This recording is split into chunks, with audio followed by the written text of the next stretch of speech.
বিলিতি মদের দোকান দেওয়ার প্রতিবাদে আন্দোলনে প্রমিলারা।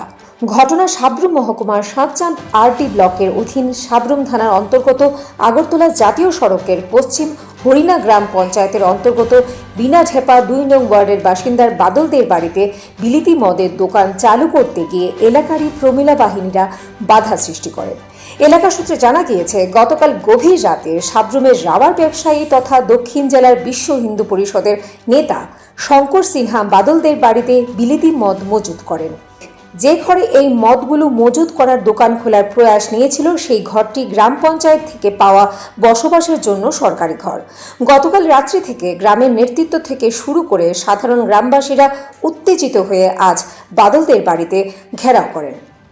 আর এই খবর শুনতে পেয়ে সাথে সাথেই ছুটে যান সাব্রুম থানার পুলিশ। এলাকার বিশেষ সূত্রে আরও জানা গিয়েছে, এখন দেখার বিষয় আদৌ কি ওই স্থানে বিজেপি আইপিএফটির জোট সরকারের দেওয়া বিলিতি মদের দোকান বসবে কি। এলাকা সূত্রে আরও জানা গিয়েছে, ওই স্থানে বিলিতি মদের দোকান বসাতে দিলে গ্রামের সাধারণ লোকজনেরা সর্বসম্মতিক্রমে বিজেপি দলকে একটি ভোটও দেবেন না বলে প্রকাশ্য জানিয়ে দিয়েছেন এলাকার জনগণ। নাম বাদল। হ্যাঁ, বাদল দে। এটা কোন জায়গা? এটা এটা কার বাড়ি? আমার বাড়ি। কি তো হয়েছে এখানে? মানে এখানে একটা ক্যান্টিন দিবে বসে, সেখানে কে ক্যান্টিন কে দিবে বসে? সাবধানের শঙ্কর সিনহা। আমি জায়গা দিছি। এখন আজকে এলাকার মহিলারা কেন আসে? এরা আসে, হেরা কিনলে আসে, আমি কেন? হ্যাঁ, এরা আসে, হেরা মানে এটা আপনি কি তার সাথে সহমত? আপনি কি এলাকার যে মহিলারা দাবি রাখছে এখানে আপনার বাড়িতে ফরেন লিগারে কোনো দোকান দেওয়া যেত না, এটা কি আপনি সহমত? মানে হেরা চিন্তা করি, আমি তো হেরগুলো জায়গা না দিচ্ছি, এরা করবো না করবো। শঙ্কর সিনহার সাথে আপনার কত হয়েছে? জায়গা লইয়া করতে এরপরে আজকে এখন পর্যন্ত কত হয়েছে? এখন পর্যন্ত একটু কিছুক্ষণ আগে আসি। কিতা কইছে না, এখন তো হেরা ওই লোক আছে, হেরা এই আই গেছে, আমরা লোক কোনো কথা না।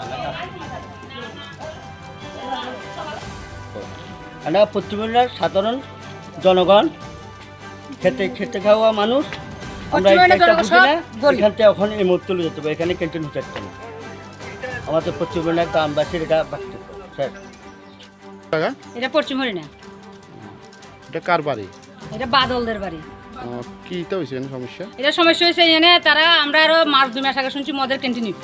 তো মদের কন্টিনিউ শুনে আমরা পাড়া প্রতিবেশীর কাছে ভিতরে যা আছে সবাই তাদের বাধা দিছে, বলছি এনে যাতে মদের ক্যান্টিন নাও।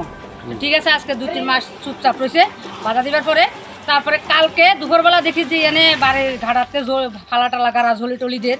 তো আমরা দেখে ভাবছি যে আমরা কি বাড়ির ঝলি না কি, তা তো করতে পারতাম না। তারপরে এবার সকালবেলা শুনলাম যে রাত্রেবেলা অলরেডি মদ আইয়া তারা বাড়িতে পড়ছে, অন মদ ঘরের ভিতরে আছে, মদের ঘরের ভিতরে আছে। আমরা বক্তব্য হচ্ছে যে পশ্চিমবঙ্গে এই জায়গার মধ্যে মদের ক্যান্টিন হইতো না। কে দিতে আছে মদের সব? শঙ্কর সিনহা শুনছি না, একদম শুনছি।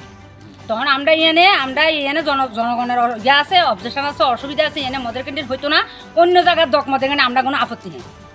এনে তানে যে মাল রাত্রেবেলা অন্ধকারের মধ্যে চুরি করে আনছে, এই মাল তানে অক্ষণ বার করে নিতে, আমরা থাকাকালীন এই মাল অক্ষণ থেকে বার করে নিতে।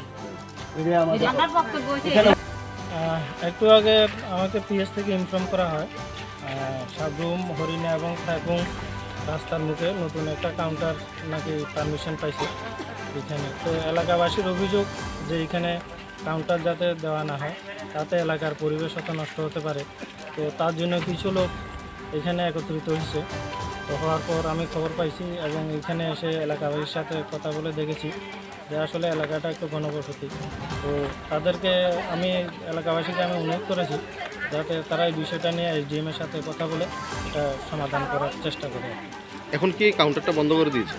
না, কাউন্টার তো এখন আপাতত বদ্ধ আছে, এখনও তারা চালু করে নাই, তো আগামী দিন চালু করতে পারে। এলাকার লোক তো অভিযোগ করতেছে ভিতরে মানে ফরেন লেখা ঢুকানো হয়েছে, যে কোনো সময় খুলে মানে বিক্রি করতে পারে।